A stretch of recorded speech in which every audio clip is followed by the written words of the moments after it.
आपसे ये प्रश्न समाज में, जिनकी गुरु दीक्षा ली हुई होती है वो मूर्ति पूजा और भगवान जी की पूजा करना छोड़ देते हैं, ये गलत वगैरह है? में कहीं दान नहीं देना, मंदिर वगैरह नहीं हमने बनाने, क्योंकि हमने अपने मन मंदिर में पूजा करनी है।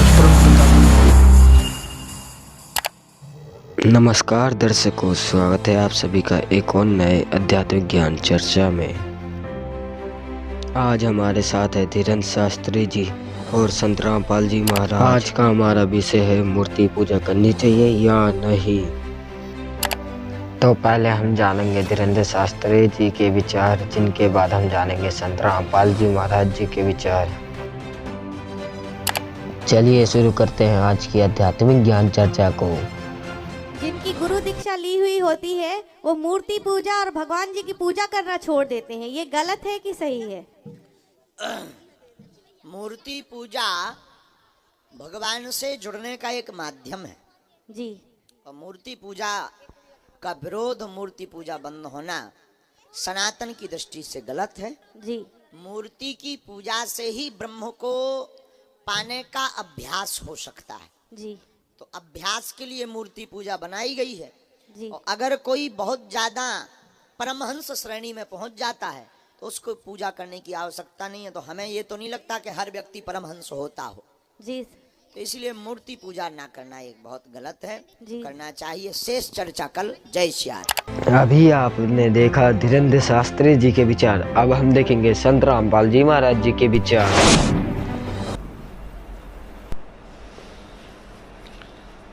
संपट सिलाकू साहेब कहते चेतन सार चलावे हैं, अंधा जगत पुजारी जिसका दुनिया का मन भावे है।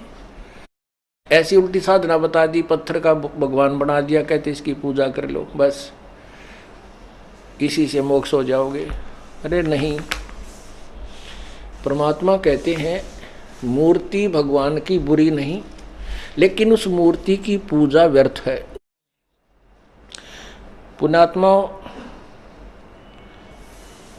हम परमात्मा कबीर परमेश्वर जी क्या हमें बताना चाहते थे ये न तो हम समझ सके, और हमने समझने की चेष्टा की तो हमारे नकली गुरुओं ने, धार्मिक गुरुओं ने परमात्मा क्या कहते थे उसके विपरीत उलट पुलट कह करके हमें भ्रमित कर दिया। परमात्मा मूर्ति के विरोधी नहीं थे, मूर्ति पूजा के विरोधी थे, उसको निषेध बताते थे। जैसे आपके पास आम है, आम के फल या सेब के फल की आपके पास मूर्ति रखी है, और सेब की और आम की मूर्ति बनाने वाला कारीगर ऐसी बना देता है कि आदमी भ्रमित हो जाता है ये ओरिजिनल है या डुप्लीकेट। परमात्मा कबीर परमेश्वर जी मूर्ति के विरोधी नहीं थे, मूर्ति पूजा को निषेध बताते थे। अब जैसे आपके पास आम के या सेब के फल की मूर्त रखी है पत्थर की, और वो इतनी अच्छी होती है, बनाने वाले ने इतनी कारीगरी दिखा रखी होती है कि आदमी को ये भ्रम हो जाता है ये सचमुच ओरिजिनल है या डुप्लीकेट।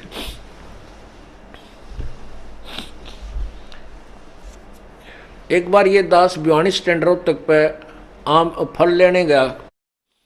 मेरे से पहले उस दुकान पे एक व्यक्ति खड़ा, वो कहने लगा भाई वो ऊपर वाले आम दे मुझे, वो ऊपर रखे, वो सबसे वो कॉलम से बना रखे थे उसने काट के, ऊपर सबसे ऊपर वाले मुझे नकली पत्थर के रखवा रखी सुंदर मूर्ति, और पूरा कॉलम भर रखा उनका, बहुत सुंदर। नीचे वाले तो शाम का समय था, वो सारे तकरीबन खरीदने वालों ने छांट छांट कर खरीद लिए थे, वो फिर थोड़े बहुत रह रहे थे, वो अच्छे नहीं लग रहे थे देखने में। वो कह रहा भाई वो दे दे, वो फिर उन्हीं में से चुग चाक कर वो छांट छूट कर उसके चढ़ाने लगा, तोलने लगा। उन्होंने बोला भाई मेरी बात सुन, पैसे कितने ले ले पर वो दे दे। वो आदमी खड़ा हुआ, उन्हें ठा के एक पत्थर का वो तार काम उसके हाथ में धर दिया, वो किलो पक्का का, वो यूँ करे। ने बोला यूँ के? वो बोला भले मानस, यूँ पत्थर के हैं ये तो केवल मूर्ति रखी है इनकी, और मेरे पास आम यही हैं, लेने हो तो ले ले। अब वो ऊपर वाले इतने अच्छे बना रखे थे, नीचे वाला ने फेल कर रहे थे जो ओरिजिनल को भी।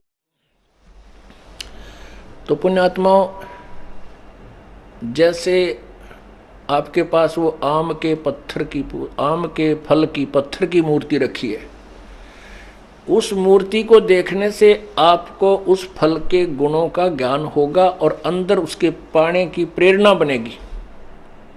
उसको खाने को के लिए मुंह में पानी आओगा। फिर आप सोचोगे भी कहाँ मिला है, आपको पता है जेब में पैसे होने चाहिए और बाजार में मिला है। आप पैसे लोगे और बाजार में जाओगे, आम कह करके खरीद लाओगे, आप खाओ। अब उस आम की मूर्ति में वो गुण नहीं है जो आम के फल में है। आम के फल की मूर्ति में गुण नहीं है जो आम के फल में ओरिजिनल में गुण है। वो फल जो मिट्टी पत्थर वाली है मूर्ति है, वो उसके गुणों से की प्रेरणा अवश्य देती है, उसके पाने की चाह उत्पन्न होती रहती है। इसलिए मूर्ति बुरी नहीं है, लेकिन वो मूर्ति वाला फल मिलेगा कैसे, उस विधि का पता होना चाहिए। पहले मजदूरी करे, मजदूरी करके पैसे जेब में ले और फिर बाजार में जावे और मंडी से फिर आम तो लेकर फिर गट गट खावे, हैं, सारा टेस्ट आवे। ऐसे ही भगवान की मूर्ति आपके घर पे है, किसी भी इष्ट की आप पूजा करते हो, वह मूर्ति आपको कोई लाभ नहीं दे सकती। वो केवल उस भगवान के गुणों का ज्ञान कराती है, उसकी महिमा से परिचित कराती है कि ये भगवान ऐसा है, इसमें ये वो।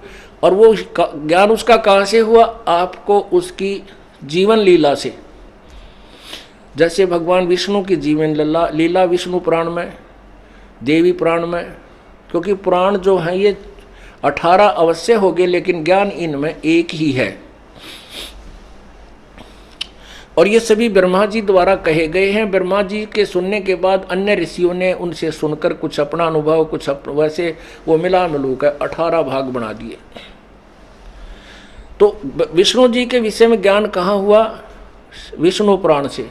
तो आप विष्णु पुराण को पढ़िए, विष्णु पुराण के से फिर उसके बाद उस गुरु के पास जाइए जो आपको विष्णु जी की साधना बताता है, और फिर आप उसकी साधना करोगे तब वो मूर्ति वाला भगवान लाभ देगा जितना उसमें गुण है, जितना वो दे सकता है। तो इसी प्रकार हम कबीर परमेश्वर पूर्ण परमात्मा के मूर्ति अपने पास रखेंगे तो उस मूर्ति से हमें कोई लाभ नहीं होगा, लेकिन मूर्ति वाले भगवान से लाभ होगा। वो कैसे मिलेगा? उसकी हिस्ट्री से हमें पता चलेगा ये कितना भगवान है, कितना इसमें शक्ति है, उसकी कहानी से, उनकी लीला से। फिर उस संत तत्वदर्शी संत, उनके गुरु के पास जाइए जो उनका पूर्ण यथार्थ ज्ञान जानता है, उससे उपदेश लीजिए और फिर नाम की मजदूरी कीजिए, फिर भगवान का फल खाइए, वो भगवान रूपी फल फिर प्राप्त कीजिए। तो क्या बताते हैं? संपट सलाकू साहेब कहते चेतन सार चलावे हैं, अंधा जगत पुजारी जिनका दुनिया का मन भावे हैं। वो अनाड़ी संत गुरु कहते मूर्ति दे दी और इसी की पूजा करो, इस पर फूल चढ़ाओ, मत्था टेको, पता से चढ़ा दो है और पैसे चढ़ाओ, बेड़ा पार हो जाएगा। नहीं। और कहते अंधा जगत पुजारी जिसका, अंधा ज्ञानहीन, ज्ञान नेत्रहीन जगत, वो नकली संतों के पीछे, उन गुरुओं के पीछे घूम रहा है जो पत्थर को भगवान कहते हैं। एक जैसे किसी ने किसी व्यक्ति के कहने से या देखम देखा कहीं पर तीर्थ पर जाकर भंडारा कर दिया, कहीं पर कंबल बांट दिए, पक्षियों को दाने डाल दिए, कुत्तों को रोटी डाल दी, कोई प्याऊ बनवा दी, कोई धर्मशाला बनवा दी, कोई कुआं बनवा दिया। अब परमात्मा कहते हैं जैसे धर्मशाला है, कुएं हैं, कुत्तों को रोटी डालना, पक्षियों को रोटी डालना, ये बहुत अच्छी बात है। यह तो उपदेशी को भी चाहिए, अगर ऐसा वो कर सकता है तो कर सकता है। लेकिन मंदिर वगैरह में कहीं दान नहीं देना, मंदिर वगैरह नहीं हमने बनाने, क्योंकि हमने अपने मन मंदिर में पूजा करनी है उस परम पिता परमात्मा की, या अन्य किसी गुरुद्वारे में, मस्जिद में, चर्च के बनाने में हमें कोई सहयोग नहीं देना, क्योंकि हमने उन्हीं क्रियाओं पर अपना पैसा लगाना है जिससे हमें प्रभु मिले और जो आदेश दास का हो।